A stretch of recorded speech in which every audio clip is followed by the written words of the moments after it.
teman-teman bisa akses TradingView. Nah,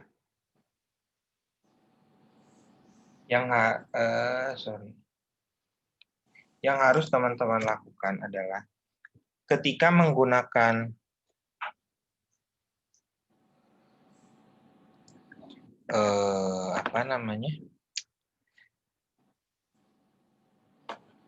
browser, ketika menggunakan browser itu teman-teman pasti akan terprotek atau terdetek atau apapun istilahnya itu yang melarang atau memproteksi teman-teman untuk menggunakan di browser. Kenapa? Karena teman-teman sudah login di aplikasi. Jadi memang teman-teman diizinkan untuk login di beberapa aplikasi. Misalnya Kang Andri punya tablet, punya iPad juga, boleh diinstal di dua-duanya. Tapi bukannya di aplikasi. Misalnya Kang Ulur mau di laptop satu, install aja dulu BlueStack-nya, nanti download APK-nya, diinstal satu lagi di handphone. Itu nggak masalah. Tapi ketika buka di browser, katakanlah hanya misalnya di Google Chrome buka, terus satu lagi Internet Explorer buka, itu pun dilarang gitu, diprotek. Jadi untuk kondisi tadi belum bisa akses ini, teman-teman bisa di sini, tidak perlu login, jadi tradingview.com/chart atau tradingview.com, langsung saja ke sini. Nah, ini kan nulisnya bahasa Inggris. Kalau misalnya mau yang Indonesianya, di depannya pakai ID.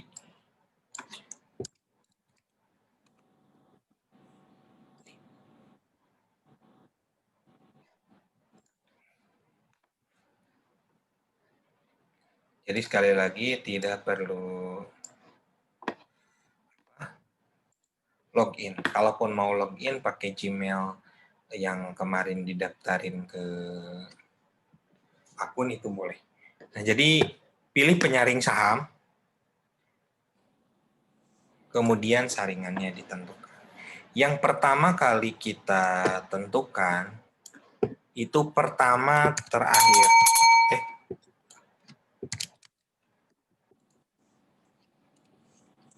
Ini sebenarnya ada di YouTube yang malam ini saya upload, tapi nggak apa-apa, saya jelaskan lagi. Terakhir, ini pilih di sini di atas. Di atas apa? Nilai pembukaan. Kemudian yang berikutnya apa? Kalau nggak login gitu. Yang berikutnya apa? Volume. Yang berikutnya adalah volume.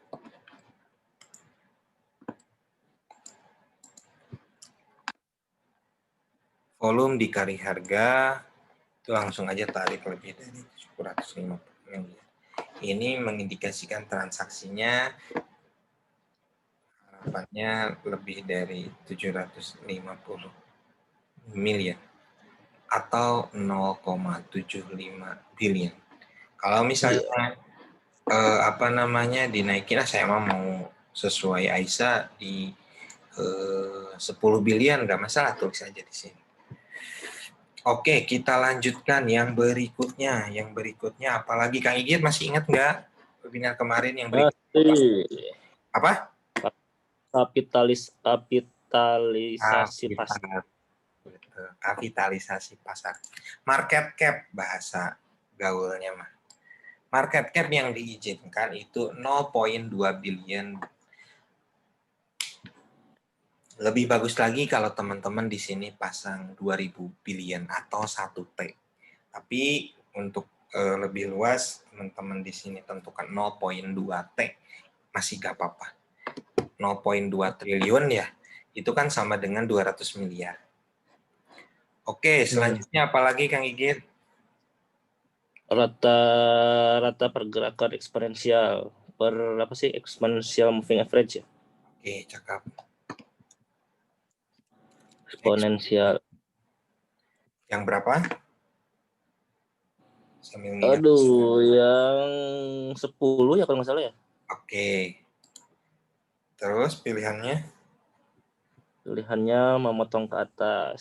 Memotong ke atas. Yang? Yang kalau yang 10, yang 20.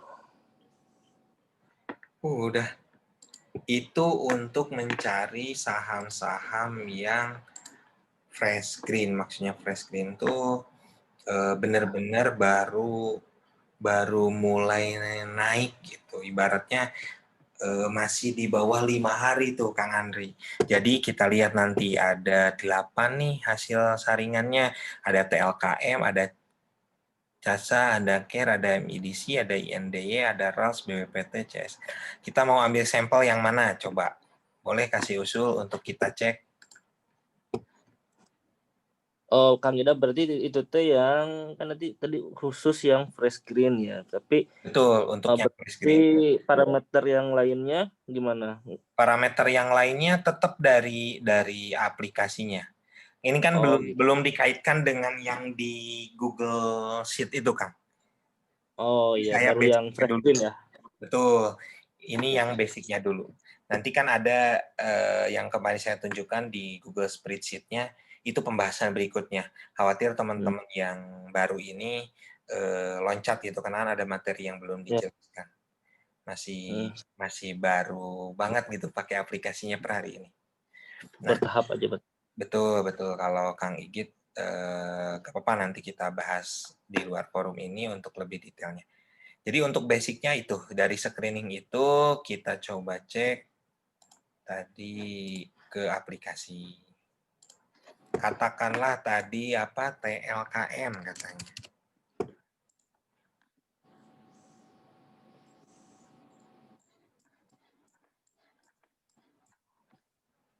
Tuh, TLKM. Idealnya TLKM itu memang masuk hari Kamis. Tapi kalau misalnya mau masuk tadi pun, toh dia ada triangle up, kemudian dia mampu tembus dan bertahan di atas top box, P-change cakep, kemudian CP tipis tapi cakep, dan masih price green. Udah, ajar. Money manajemennya seperti apa? Boleh, misalnya 50-50 boleh, 50-30-20 boleh.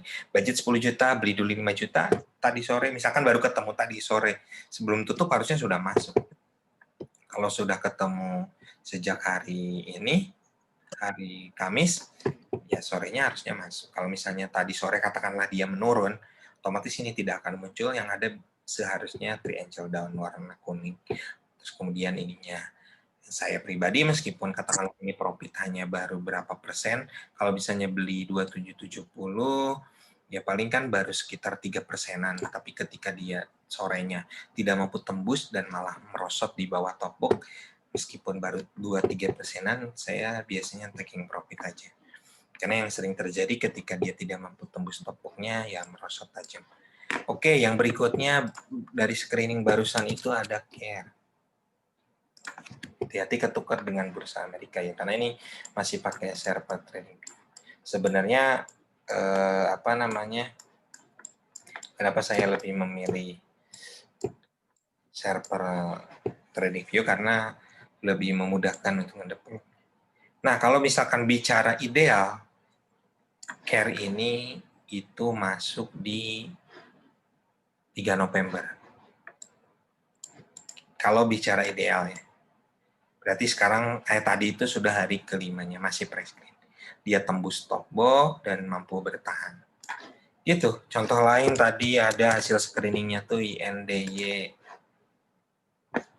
Cakep banget dia, masih price green. Kayak gitu Kang Git. Jadi menjustifikasinya, judgement-nya itu tetap itu dari aplikasinya. Secara umum untuk screeningnya tadi. Nah, berikutnya, karena konsep dasar dari aplikasi ini adalah trend followers, maka kita harus tahu saham-saham apa aja yang sedang uptrend. Kita belum punya atau telat masuk dan lain sebagainya. Yang kita ubah ini di atas eksponensial yang 10 hari ini di atas yang 20. Kemudian yang berikutnya eksponensial 5 itu harus di atas yang 10.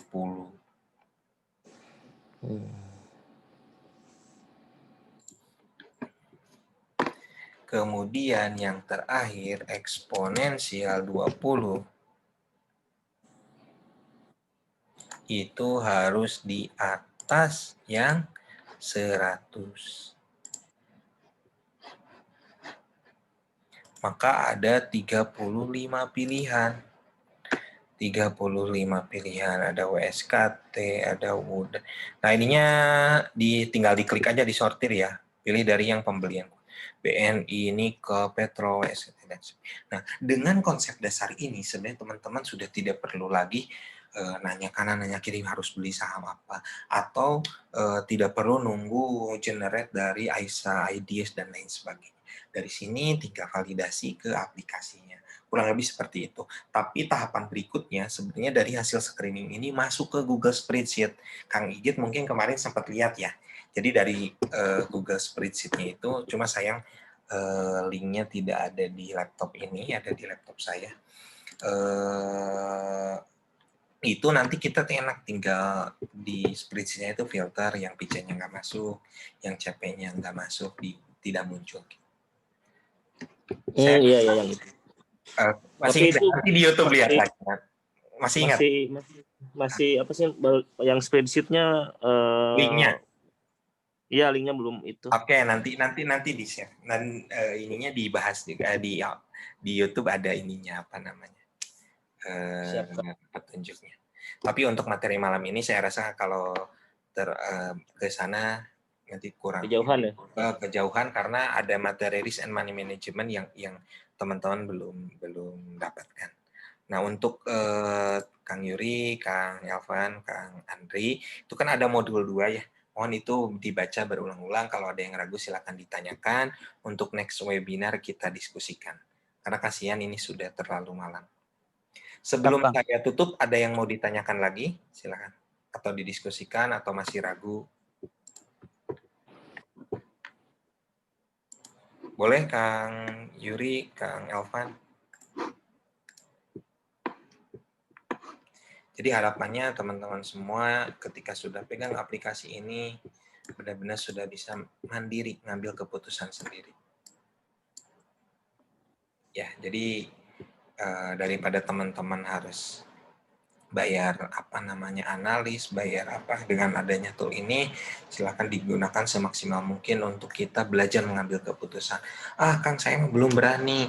Nah, daripada nunggu keberanian itu datang, udah gunakan ada virtual account, ada RTI, ada Stockbit, apapun itu. Semakin kita sering latihan, semakin kita lihai dalam mengambil keputusan.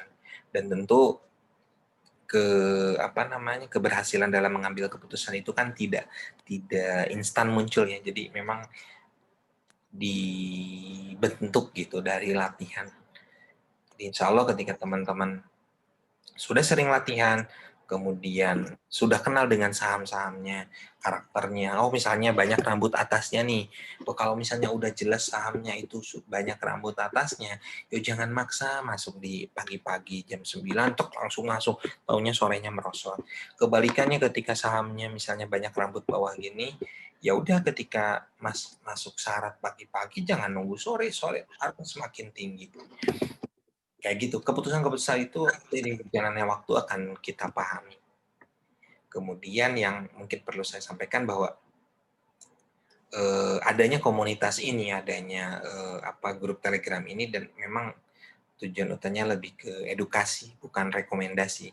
Jadi saya tidak bisa dan tidak mungkin melakukan ketika teman-teman request misalnya, oh tolong dong di-share seperti grup-grup lain yang ada, oh ini loh beli saham ini range harga sekian, ini loh TP1-nya, ini TP2-nya, ini TP. Nggak seperti itu. Karena memang tujuan kita bukan ke sana. Tujuan kita lebih kepada bagaimana kita bisa mencetak trader-trader profesional yang mandiri. Jadi harapannya siapapun yang belajar saham dari nol sekalipun, dari tidak tahu sama sekali, itu mampu mengambil keputusan beli dan jual saham dengan baik dan benar, dengan money management yang tepat, dengan risk management yang tepat. Ya, jadi Itu terus yang terakhir, saya juga tidak bisa setiap strategi atau setiap langkah saya ceritakan di grup, karena kalau misalnya saya dikit-dikit saya beli ini, ya kapan teman-teman akan mandiri. Terus yang kedua, ya kapan saya tradingnya kalau saya terlalu banyak dikit-dikit di share di grup, maksudnya langkahnya gitu ya. Jadi benar-benar saya tidak mau menginstruksikan atau memberikan rekomendasi teman-teman harus beli saham apa, harus jual saham apa. Tapi lebih kepada insight-insight. Contohnya misalnya saham itu pernah keluar di screening, terus barangkali ada teman-teman yang sama-sama saya pernah beli juga atau sedang hold saham itu, terus saya lihat indikasinya RTB-nya sudah tinggi, kemudian misalnya kita masuk di sini nih, kemudian di hari ketiga dia tembus, kemudian menjelang penutupan kok melemah, terus muncul triangle down, itu kebetulan saya hold juga, misalnya saya mau taking profit, beberapa saya ulas, apalagi yang sudah terlalu lama holdnya, supaya teman-teman ya setidaknya ada insight gitu, oh boleh dipertimbangkan taking profit. Bukan berarti harus di taking profit, bukan berarti harus ditahan gitu. Jadi semua tetap keputusan ada di tangan teman-teman semua sebagai trader atau investornya. Itu jadi tujuannya menjadi trader profesional yang mandiri. Ya. Terus satu lagi, terakhir nih mumpung keingetan saya, maaf, bahwa jangan sampai setelah ada aplikasi ini teman-teman disibukkan terus menatap layar HP atau menatap portofolio. Buat apa? Wasting time kalau menurut saya. Justru dengan adanya aplikasi ini menyingkat waktu teman-teman untuk bertransaksi. Jadi kalau saya boleh contohkan, kalau teman-teman sudah mulai rutin trading, apalagi misalkan dalam kondisi punya aktivitas wirausaha atau kerja, memang sebaiknya tradingnya itu swing trading atau trading nyantai. Itu di modul 2 ada saya sampaikan bahwa trading nyantai itu ya dipilih aja 2 hijau masuk, terus nanti nunggu 3 merah atau nunggu 2 kuning berturut-turut baru keluar. Nah, itu akan lebih menenangkan hati kita, itu akan lebih istilahnya tidak mengganggu aktivitas kita. Beda halnya kalau misalnya kita intraday trading, itu benar-benar harus dipantau, apalagi trading kilat. Beli jam 9 misalnya jual 9.15, atau beli kayak tadi Garuda 9.01 udah masuk, 9.05 udah keluar. Ya, itu trading kilat ya, nanti next atau lain kesempatan kita bahas. Banyak banget tadi memang yang bisa trading kilat kan, tapi kan tidak semua orang mau dan mampu untuk melakukan trading kilat, maka tidak bisa digeneralisir juga. Ya, jadi untuk awalan memang sebaiknya trading nyantai aja. Saya rasa itu diskusi kita malam ini. Bila ada yang kurang jelas, jangan ragu tanya di grup, japri juga ke saya boleh. Mudah-mudahan apa yang kita diskusikan memberi manfaat dan menjadi bekal untuk teman-teman bertransaksi di pasar modal Indonesia.